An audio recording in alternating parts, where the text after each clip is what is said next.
Hey, coming to you live from our mobile off-grid testing facility.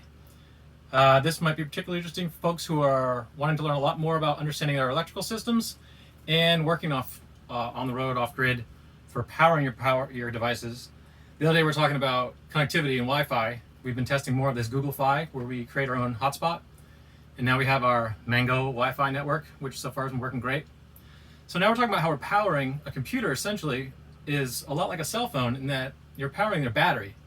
So inherently, a lot of folks were used to seeing these kinds of household plugs that we're going to plug into a household outlet, which means we got to turn on our inverter. We're always trying to become super efficient and get ourselves down to a DC based only setup soon, either 12 or 24 volt, eliminating the need for 110.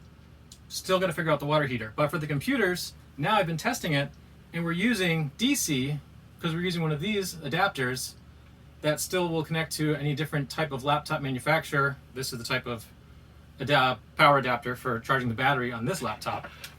Because when you think about it, that would be so efficient as using the type of USB charger for your phone you use at home, turning on the inverter to power this, just to go through this converter to bring it back down to DC for the device.